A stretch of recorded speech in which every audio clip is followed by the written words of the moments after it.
കേരളത്തിലെ പെൻഷൻകാർക്കും പ്രത്യേകിച്ച് കേരളത്തിലെ വിരമിച്ച പോലീസ് ഉദ്യോഗസ്ഥർക്കും അർഹതപ്പെട്ട നിരവധി ആനുകൂല്യങ്ങളും യാതൊരു നീതീകരണവുമില്ലാതെ വർഷങ്ങളായി തടഞ്ഞുവച്ചിരിക്കുകയാണെന്ന് Kerala state police pensioners welfare association Kannur ജില്ലാ കമ്മിറ്റി ഭാരവാഹികൾ.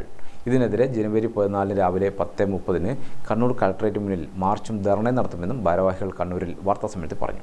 അഡ്വക്കേറ്റ് സണ്ണി ജോസഫ് MLA ധർണ ഉദ്ഘാടനം ചെയ്യും. പെൻഷൻ പരിഷ്കരണ കുടിശ്ശിക, DR കുടിശ്ശിക, പോലീസ് ആക്ട് 104A പ്രകാരമുള്ള ആനുകൂല്യങ്ങൾ അനുവദിക്കുക, 12ാം ശമ്പള പെൻഷൻ കമ്മീഷനെ ഉടൻ നിയമിക്കുക, 70 വയസ്സ് കഴിഞ്ഞ പെൻഷൻകാർക്ക് അധിക പെൻഷൻ നൽകുക, മസ്റ്ററിംഗിന്റെ പേരിൽ ആശ്രിതരുടെ ആനുകൂല്യം തടയുന്ന കിരാത നടപടി അവസാനിപ്പിക്കുക തുടങ്ങിയ ആവശ്യങ്ങൾ ഉന്നയിച്ചാണ് ധർണ.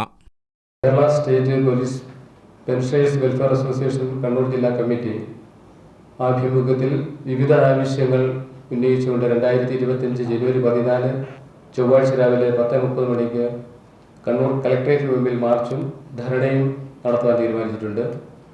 അത് ഉദ്ഘാടനം ചെയ്തത് ബഹുമാന്യനായ പേരാവൂർ നിയമസഭ MLA അഡ്വക്കേറ്റ് സണ്ണി ജോസഫ് അവர்களാണ്. അതോടൊപ്പം തന്നെ സംഘടനയുടെ സംസ്ഥാന ജനറൽ സെക്രട്ടറി ബാലകൃഷ്ണൻ കല്ലറ, അതുപോലെ തന്നെ ജില്ലാ നേതാക്കൾ, KSSPA സംസ്ഥാന സെക്രട്ടറി അടക്കമുള്ള നേതാക്കൾ പ്രസംഗിക്കുന്നതാണ്.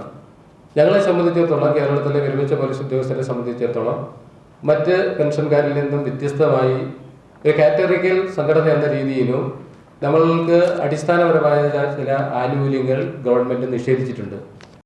വാർത്താസമ്മേളനത്തിൽ A. Jayarajan, Muyyam Raghavan, MG Joseph, A. Sathyabalan, Dileep Balakkandi തുടങ്ങിയവർ പങ്കെടുത്തു. ഗ്രാമിക ന്യൂസ്, കണ്ണൂർ.